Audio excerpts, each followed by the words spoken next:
Every morning, millions of people walk into offices, hospitals, classrooms, and factories. Some carry excitement and purpose. Others drag invisible weights of stress, conflict, or exhaustion.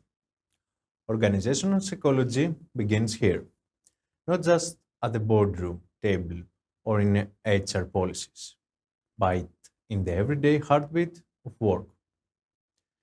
Some questions arise, like why do some teams thrive under pressure while others collapse?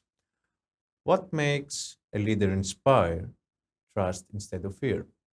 And why do talented people sometimes burn out while others stay resilient and engaged?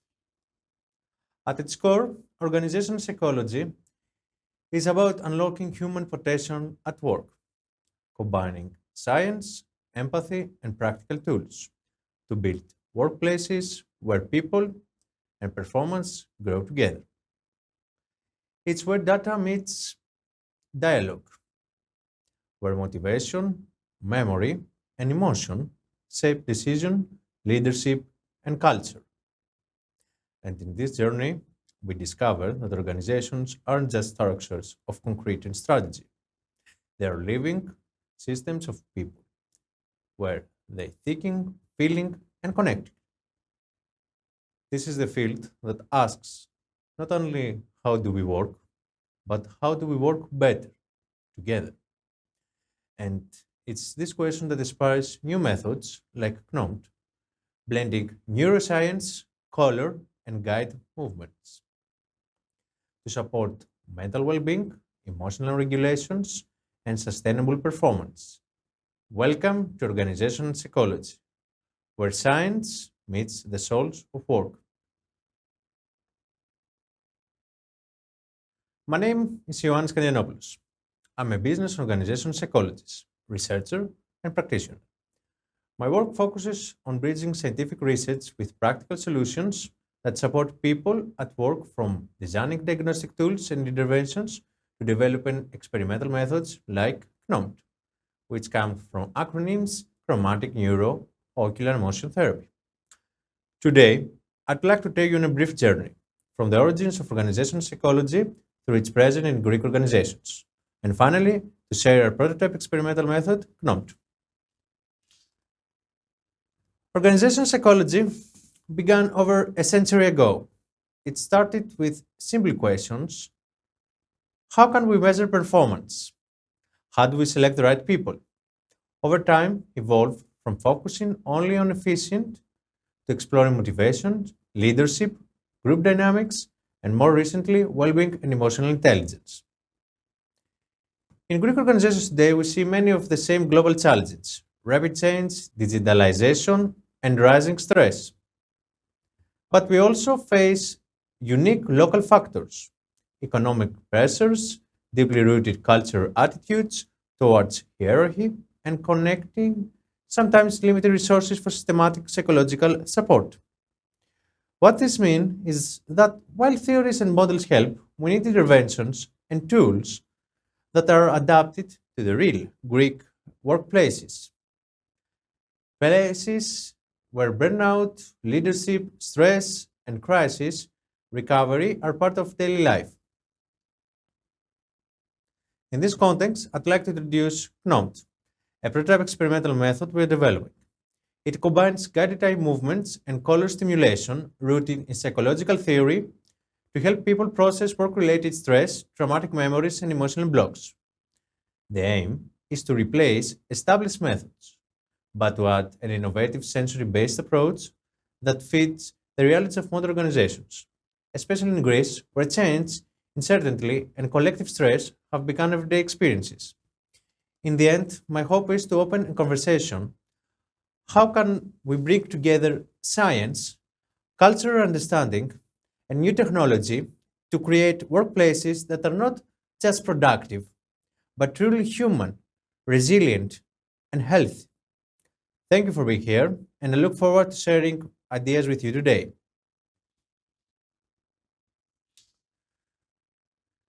To understand where we stand, a brief look back to history is necessary. Organizational psychology was born more than a century ago in factories, universities, and laboratories in the early of 20th century. It evolved from human resource management into a science that connects people with a system, from selection and training to cultivating culture, enhancing emotional intelligence, and dealing with occupational trauma, psychological exhaustion, and of course, the burnout. In practice, the terms industrial organizational psychology, or IO psychology in short terms, work psychology and business psychology overlap to a large extent. The differences are more historical and philosophical.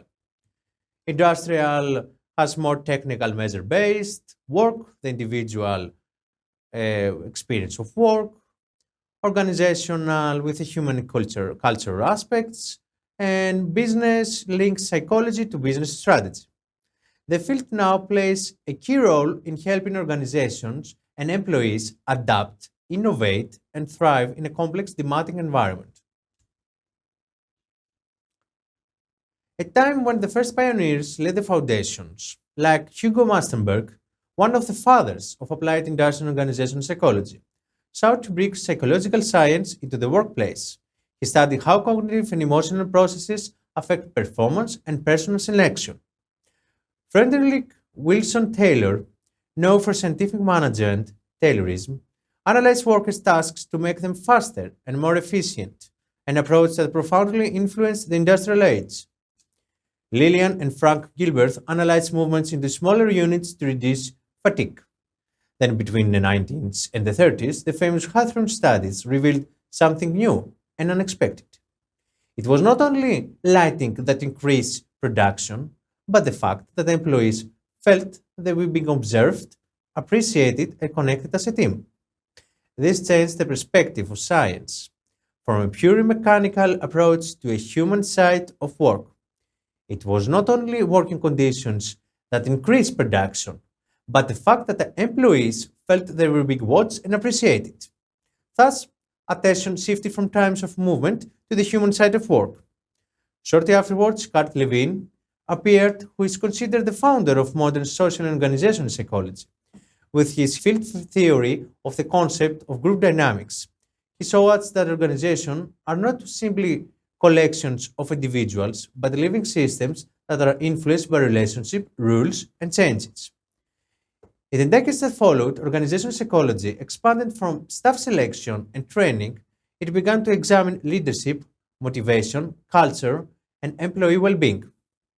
In the 1960s and 1970s, the term evolved into organizational psychology and later organizational work psychology to better reflect how work, emotions, and corporate culture, the identity, interacts and shape performance. Subsequently, new trends to approaches emerged. Emotional intelligence, positive psychology, authentic leadership, inclusion and diversity, as well as digital transformation. And today, we stand on these historical foundations, but we also look ahead, combining neuroscience, cognitive behavior approaches, and even the influence of the senses. Of course, the history of organizational psychology does not end with the classics. In recent years, the field evolved rapidly, influenced by new scientific approaches, new social challenges, and voices from around the world. For example, Dr. Riza Voyagis has changed the way we view leadership and development. He teaches that real change does not begin by focusing on weaknesses, but by connecting people with what truly matters to them, their dreams, their purpose. Through his work on emotional intelligence and corporate training, he has made leadership more human and authentic. If you want to help people, as his quote, we more need more open to new ideas. Start with their dreams, their purpose, their calling. So we need to hear, to head our employees and to be open to new ideas. Professor Sir Gary Cooper, one of the world's leading experts on workplace stress and well-being, emphasized that modern organizations need to do more than just measure productivity. They need to invest strategically in the psychological health and resilience of their people. What makes people sick at work and negatively affects the quality of their working life are managers who lack social and interpersonal skills. They don't have the necessary soft skills. The late Dr. Edgar Sein changed the way we understand organizational culture. He taught that culture is not a slogan on a wall, but the foundation that determines every decision and behavior. His exhortation to ask more and say less calls on leaders to cultivate dialogue and shared meaning rather than others from above. Culture is not something that sits on the sidelines of an organization. We must learn to ask more and say less in a culture that overvalues saying. From a Greek perspective, Dr. Veduratis Ferinatos highlight how national culture, the economic crisis, and the climate within the organization shape stress and professional burnout remind us that psychology does not exist outside the social and economic context. As I said, the future of work belongs to those who prioritize people and well being, not just profits. Today, the dominant theories include the job demand resource model, JTR, which explains how the balance between job demands and available resources affects burnout or activation. Psychological capital, PsyCap, which focuses on strengthening hope, optimism, resilience, and self efficacy. Positive Organization Scholarship, POS, which looks beyond problems and highlights strengths and collective resilience. Theories of authentic leadership and emotional flexibility, developed by contemporary researchers such as Susan David and Fred Luthans. However, they all share the same central goal to answer the question how can people feel and function better at work? Greece has experienced more than a decade of deep economic crisis, which has affected not only growth indicators, but also the very psychology of workers. High insecurity, fear of job loss, pressure to constantly adapt, and a reduction in available organizational resources. The Greek labor landscape is also characterized by small and medium sized enterprises and family structures, where roles are often blurred and personal relationships strongly influence operations. A hierarchical culture which often limits open dialogue and makes it difficult to communicate directly about problems and feelings. High level of stress and burnout, particularly in sectors such as services, health, education, and the public sector. Organizations in Greece are often called upon to operate in an environment characterized by institutional instability, frequent changes in legislation, and limited financial resources, all of which increase employee stress. At the same time, Greek work culture also has positive characteristics. Strong bonds between colleagues, which act as a protective barrier against stress. This alone is not enough, of course. They try an emphasis on collectivity and informal support, which offers a unique form of resilience within the context models such as JTR on demand and resources. A unique form of resilience within the context models, uh, which the demands are high, but resources, both material and emotional, are limited. The psychological psych-up shows how critical is to cultivate resilience, hope, and optimism in employees. An authentic leadership is emerging as a response to traditional hierarchical models that often discourage open communication. This is where CNOMT comes in, a promising method that helps people process and name emotions that often remain unspoken, uses color, movement, and structure recall to enhance self awareness and reduce psychological tension. It is designed to be applied to real life Greek organizations, not just as a theoretical level.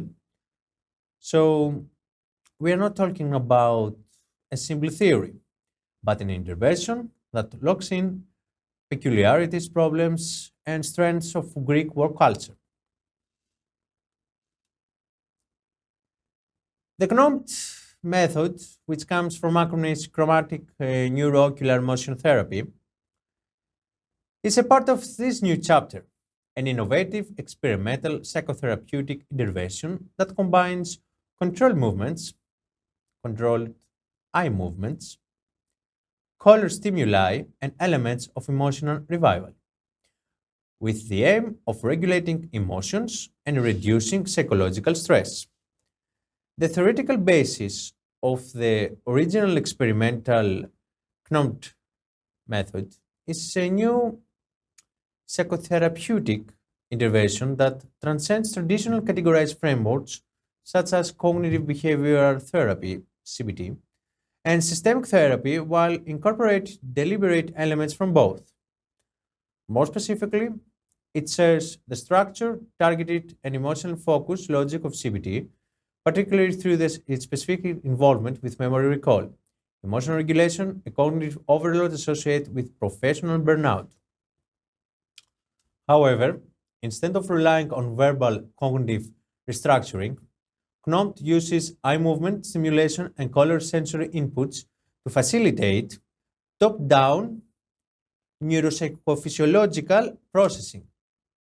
At the same time, CNOMT adopts a systemic perspective addressing the role of the individual within organizational structures, particularly how leadership, communication, psychological safety, and relationship dynamics contribute to emotional and occupational stress. Unlike classical systemic therapy, CNOMT does not focus on family systems or cyclical patterns of interaction, but on workplace ecosystems and role dynamics. Most notably, CNOMT integrates sensory emotional processing, color coordination, and eye guided movement attention pathways into a single therapeutic sequence. This interdisciplinary integration positions CNOMT as a proposed innovative neurosensory experimental psychotherapy that bridges cognitive, systemic, and somatic methods in an original and a clinical promising way. In the literature, numerous studies have documented the effect of colors on cognitive performance, attention, and emotional response, such as of Elliot and Myers and Meher and Zhu. In particular, the color red appears to enhance alertness and accuracy. Blue promotes creativity, and green is associated with stress reduction, such as of Suk and Irtel. Kaya and Epps had mentioned same responses from their own studies.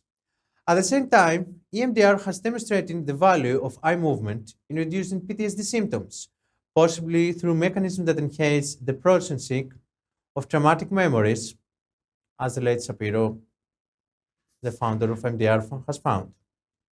In addition, selective attention theories of Brotman and Treisman and contemporary scientific approaches like Hangizi and Solomon and Lenny argue that the visual and emotional systems interact closely. Based on the above, the CNOMT method attempts to synthesize all of the above elements into a new unified intervention which is applied in two basic phases. The assessment phase, phase 1, is where a multi-factor questionnaire called CNOMT ODS, which comes from acronyms Organization Dysfunction Scale, is used to record cognitive, emotional, organizational problems such as anxiety, burnout, ADHD, PTSD, decision making, and have some open ended questions to take into account all organization work levels, emotional intelligence, narcissistic traits, schizoid traits. The second phase, the intervention, where the participant is exposed to a self made stressful video and the rating of their emotional state before and after viewing the video. In the control group, there will be a self-made songs in the participant's language, Greek or English, instead of the stressful videos. The participants will then begin the CNOMT experimental method process online or in person, where they will be guided to follow color circles, as you can watch on your screens now.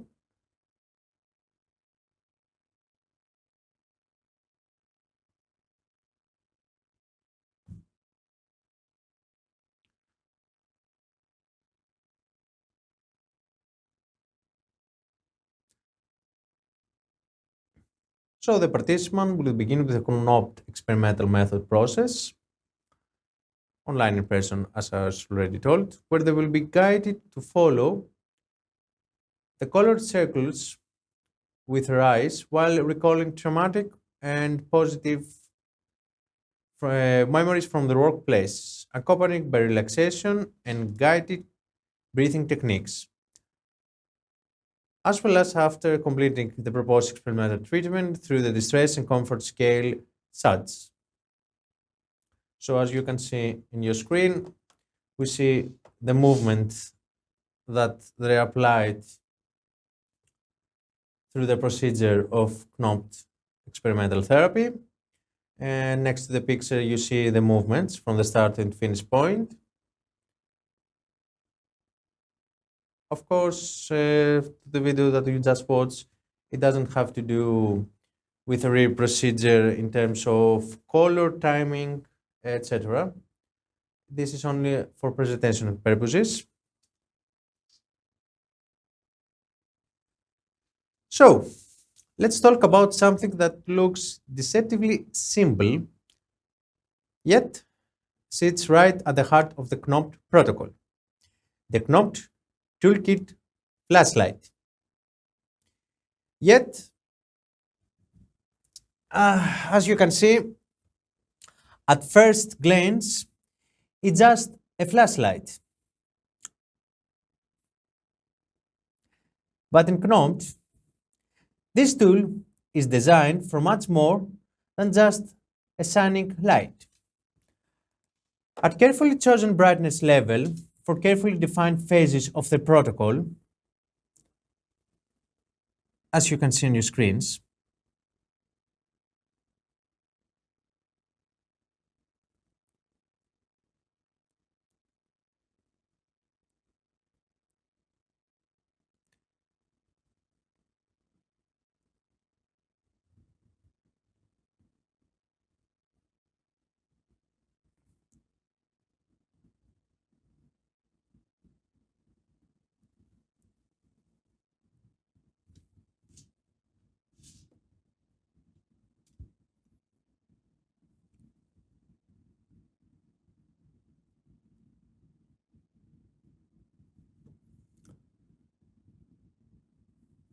so as you can watch on your screens, it projects specific colors. Are carefully chosen brightness levels,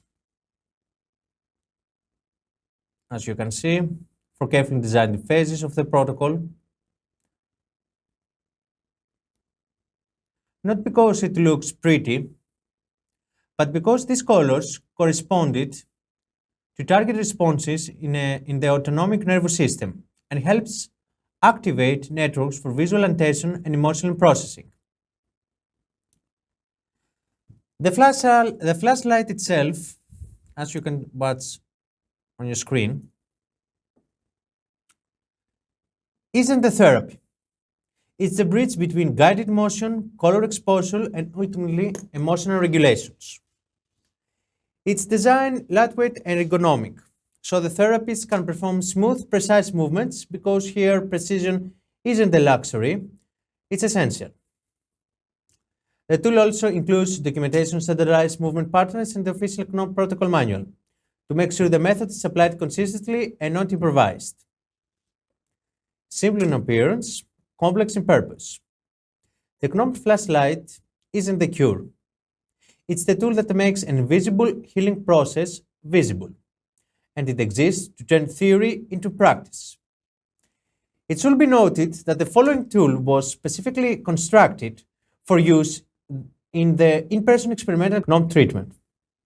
The prototype lighting system consists of two RGB LED cables, each of 0.5 millimeters of the 5 volts, type WS2812B, a 12 volt to 2 volt transformer designed to prevent LED overvoltage while allowing speed and color change control, a central power source of the power bank, which are at 15 watts,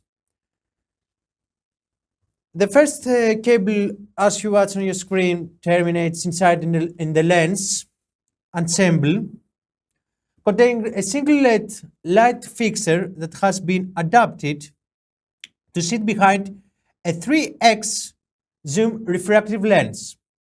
This lens diffuses and magnifies the light, enhancing its visual impact. Out of the original 30 RGB LEDs distributed along the two cables, 8 were removed, leaving 22 fixtures. This adjustment was made to optimize lunar distribution, limited maximum power consumption to 1.3 or 626 watts, to be more specific, staying safely within the power bank of the limits of 15 watts that the power bank has itself. Around the perimeter of the power source, 15 LEDs are positioned collectively.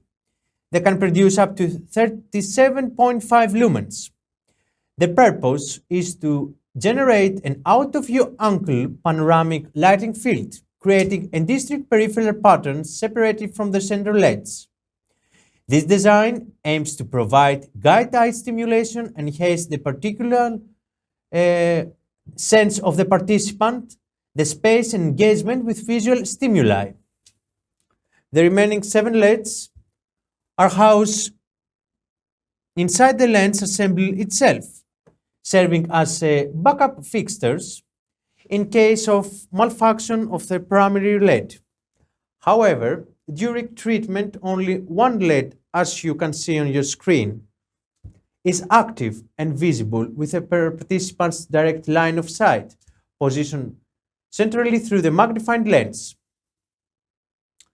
The rationale behind C.N.O.M.T research is based on the assumptions that the simultaneous activation of eye movement, color stimuli, and memory reactivation will enhance the neural processing of the negative stimuli and facilitate emotional discharge.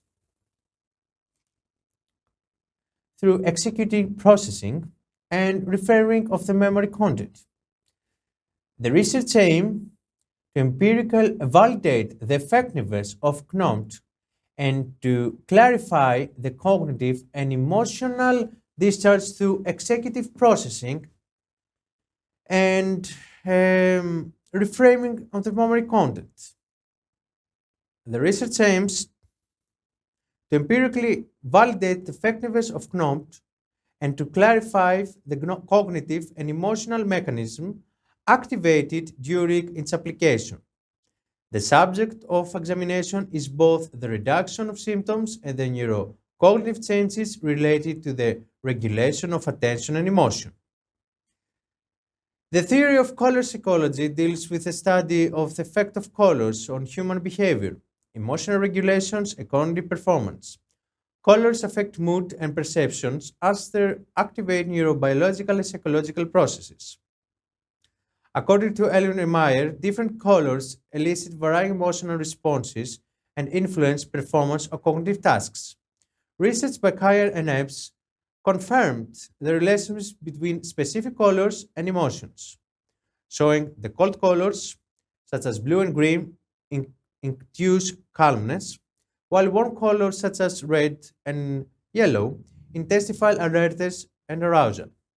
The psychological effects of colors are such as not supported by the neuroscience only, and the theories of visual perception, supported by chromatic theory, for example, of Young, and after all, the Helmson, who explains that there are 3 types of photoreceptors which are sensitive to red, green, and blue light.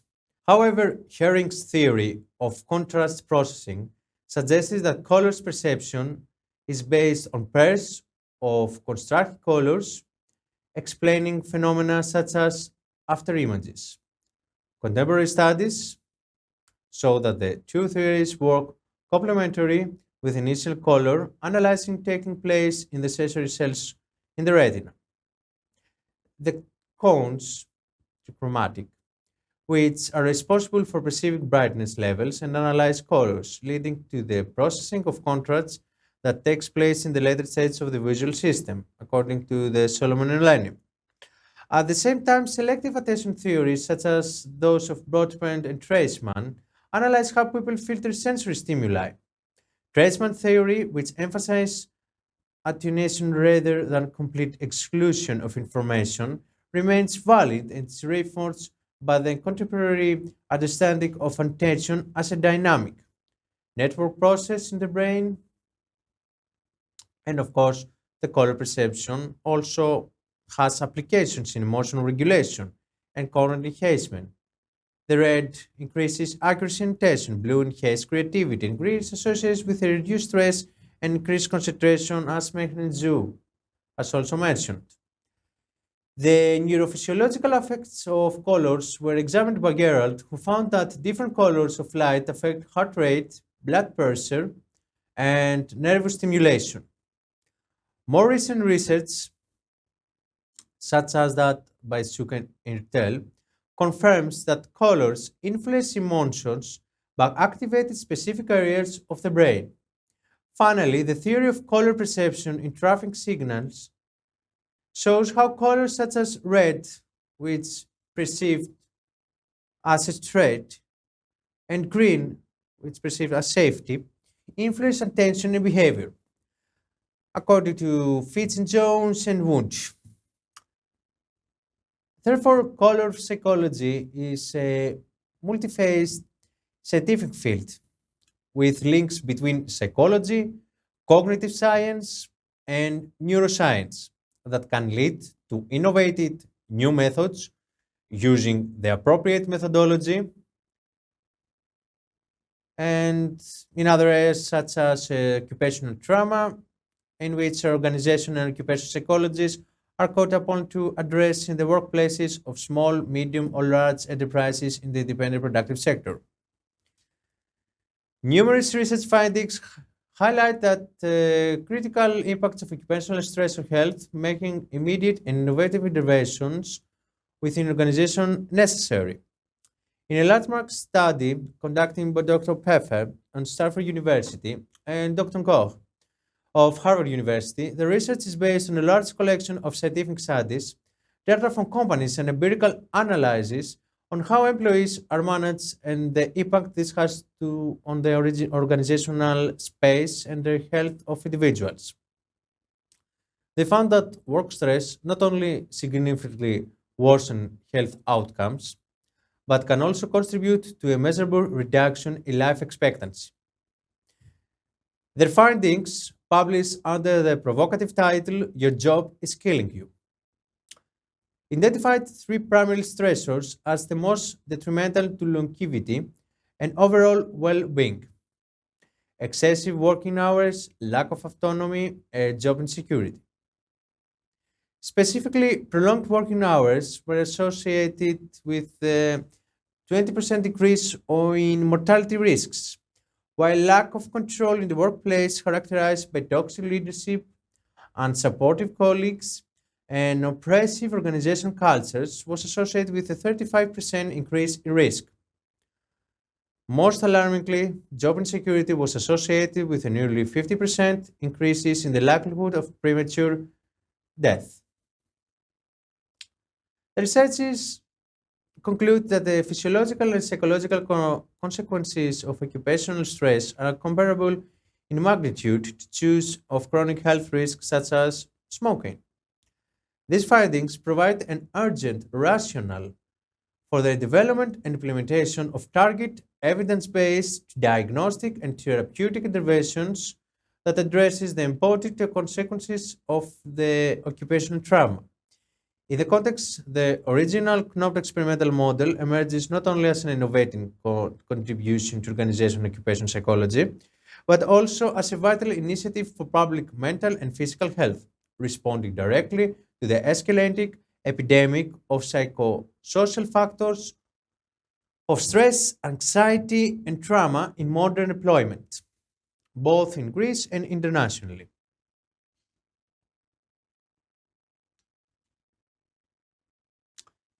To truly understand why C.N.O.M.T can make a difference, we need to look honestly at the real picture of today's Greek work environment. In Greece, many employees face daily challenges such as unclear roles and responsibilities, which create confusion, force people to take on too much, and ultimately lead to exhaustion. Little or no professional development opportunities, especially in small and medium sized business. There are often no structured training plans, leaving people feeling stuck with no growth prospects. Poor communication and closed doors. Employees hesitate to speak openly about problems or ideas, fearing they won't be heard or might even be misunderstood. How trust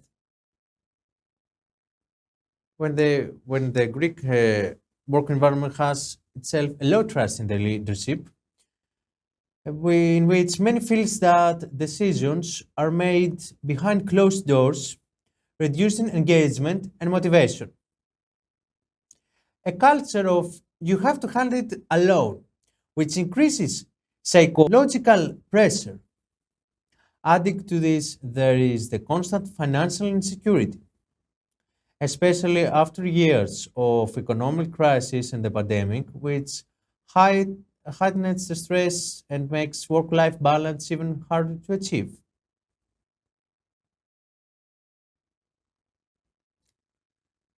This reality is reflected in data too. According to surveys, more than 50% of Greek employees report experiencing professional burnout.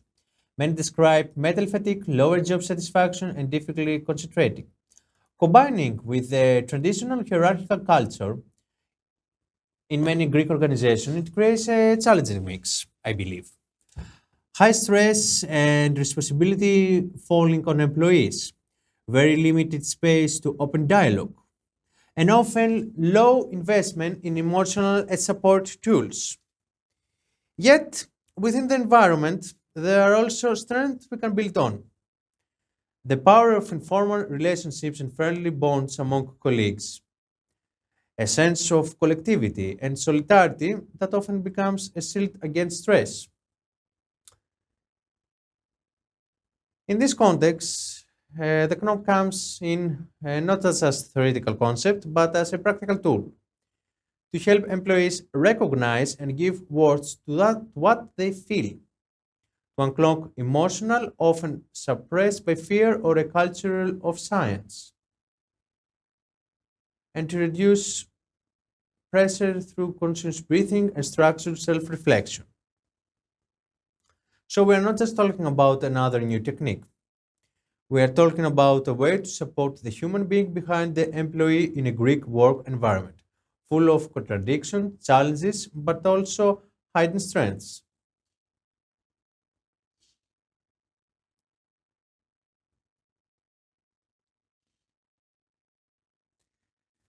Very often, when we talk about psychological tools or therapeutic interventions in the workplace, we think mainly of the employees. But the truth is, these tools can bring a real measurable value to the entrepreneur of business, a leader as well.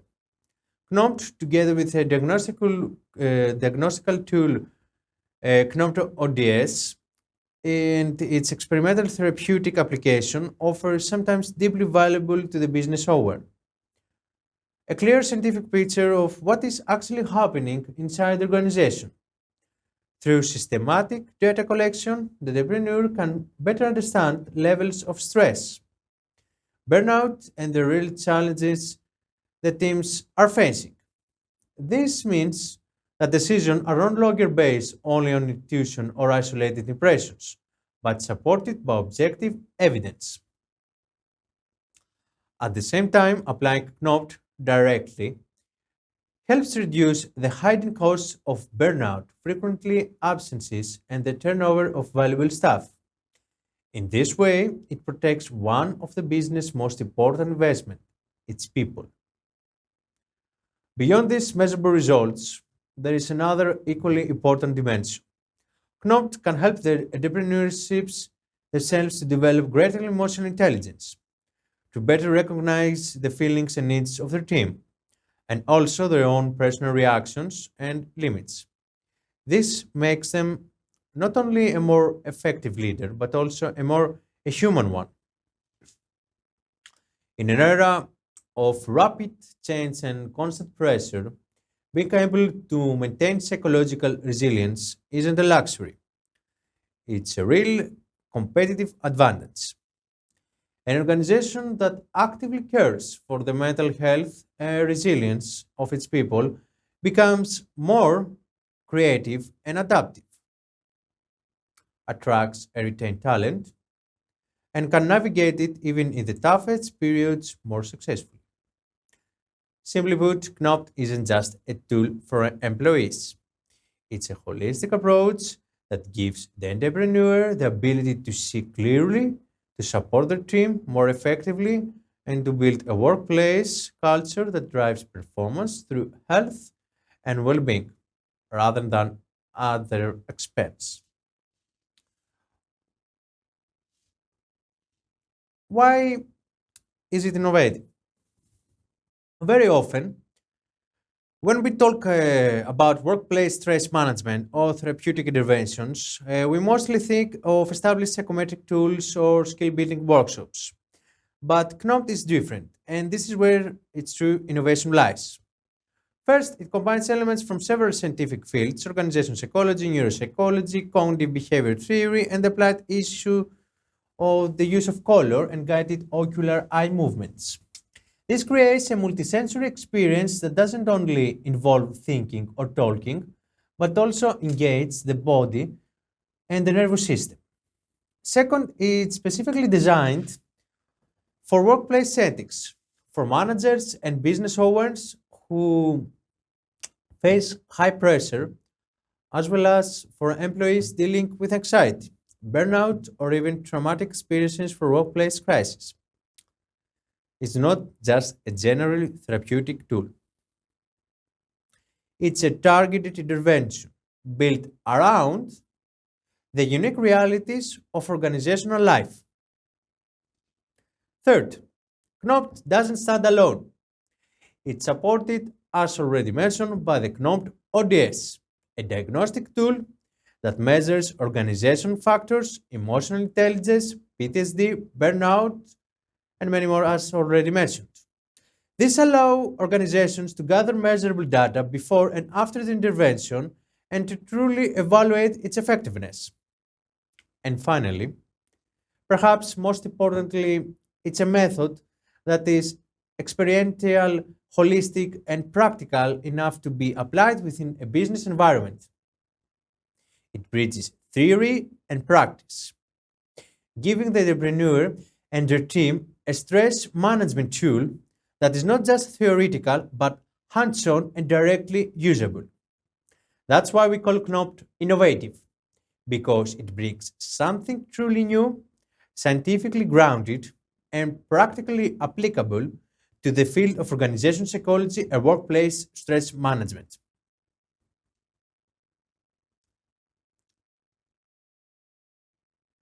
CNOMT and the tools that support it are not just the innovation itself only. At the business level, CNOMT helps reduce the hidden costs linked to workplace stress and burnout. Fewer absences, lower risk of losing valuable employees, and overall a stronger, more resilient team that can better handle change and crisis. In addition, through the diagnostic tool, the CNOMT ODS, the business gains access to data that accurately capture the psychological climate, stress level, and other critical organizational indicators. This gives leadership the ability to make more targeted and evidence based decisions rather than relying only on assumptions or gut feeling. At the level of the entrepreneur, personally, the benefits are just as direct as they should be. CNOMT helps them develop a great self awareness and emotional intelligence to better understand not only the reaction and emotions of their colleagues and the team, but also their own limits and personal needs. This leads to a more human, more balanced, and ultimately more effective leadership that inspires trust and cooperation. What's more, in an era of constant pressure and rapid change, using an innovative method like the CNOMT becomes a real competitive advantage. It sets the company image in the job market, attracts talents, and shows in practice that the organization truly invests in the well being of its people. In short, the benefits work on two levels from the business, which becomes more resilient, efficient, and attractive, and for the entrepreneur themselves, who can lead with greater confidence, balance, and humanity. Once upon a time, organization psychology looked like a man in the suit and tie. Formal structure, focus on tests, numbers, performance charts. It spoke the language of efficiency, control, and standardization. Then something changed. The suit stayed, but the tie loosened up. And slowly the sleeves began to roll up. Today, organizational psychology still keeps the discipline of that suit, but it cares and carries the worth of an open collar, the honesty of rolled sleeves, and the courage to look beyond numbers into people's hearts. A workplace isn't just an organization, it's a living community of humans with hopes, fears, dreams, and purpose. The idea behind CNOMT didn't appear in a lab or purely academic context. It emerged from lived experience during my military service in northern Greece. While working alongside officers and soldiers, with some with history in conflict zones like Kosovo and Afghanistan, I noticed something striking. Outwardly, these individuals were disciplined, operational, capable, and highly respected, yet privately many described an invisible burden. Panic episodes, lingering trauma, and a constant struggle to reconcile duty with personal life. Over months of open dialogue, a pattern surfaced. The rigid hierarchy, frequent relocations, and an environment that prioritized mission over the individual led to an emotional split, an operational self capable and resilient, and a private self often healing unseen and unheard. What truly resonated with me was this gap between what these individuals had absorbed over years of service, stress, sacrifice, unspoken pain, and the unconscious ability to process and release it. This experience sparked a question.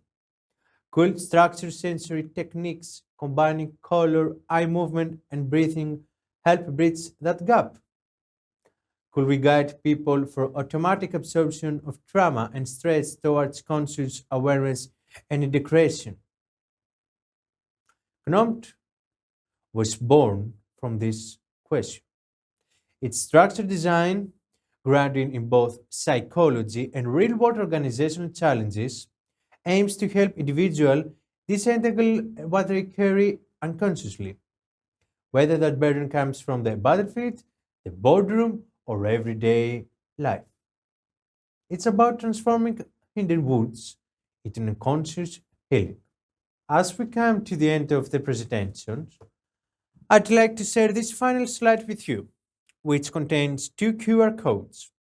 The first QR code leads to the experimental application of the C.N.O.M.T therapeutic method that we are currently testing as part of our research. The second QR code relates to the C.N.O.M.T ODS, the diagnostic tool we have developed, and it's designed to measure organizational factors, emotional intelligence, burnout, PTSD, and other aspects related to workplace stress and well being. If you're interested and would like to contribute, you are warmly invited to participate either by completing the diagnostic questionnaire or by expressing your interest in joining the experimental therapeutic process. Participation is entirely voluntary and anonymous, and it plays a valuable role in scientifically evaluating and further developing this new method. I will be very glad to have your contribution in this research journey. So, together, we can help build a more human and healthy approach to managing workplace stress and emotional pressure.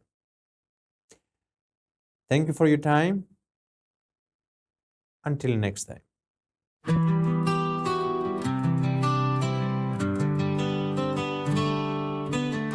It all starts with a thought inside, but fear holds me back, makes me hide. I close my eyes, but the past remains. I search for answers, breaking the chains. Motion and color are lighting my way. Breathing in deep, the dark fades away. Closing my eyes, I hear the sound. My soul is speaking, I stand my ground. Look ahead, don't turn to the past. Fear is fading, the light will last. I fought so hard, shadows are gone. Now I can rise and carry on.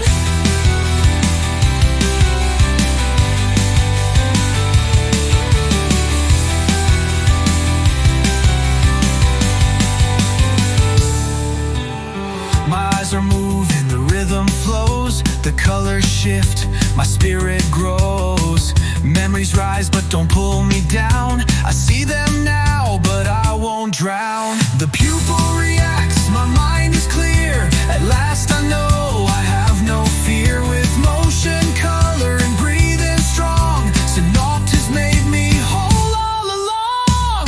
Look ahead, don't turn to the past.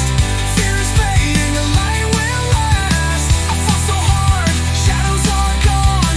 Now I can rise and carry on. My eyes are moving, the rhythm flows. The colors shift, my spirit grows. Memories rise but don't pull me down. I see them now but I won't drown.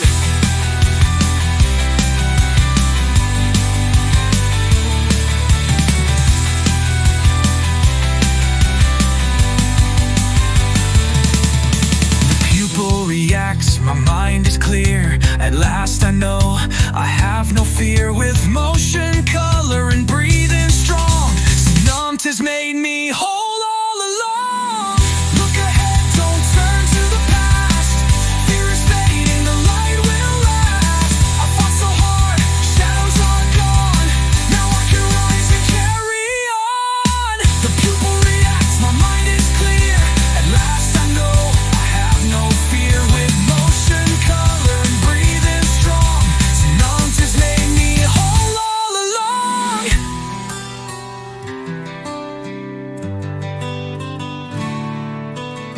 My eyes are moving, the rhythm flows. The colors shift, my spirit grows.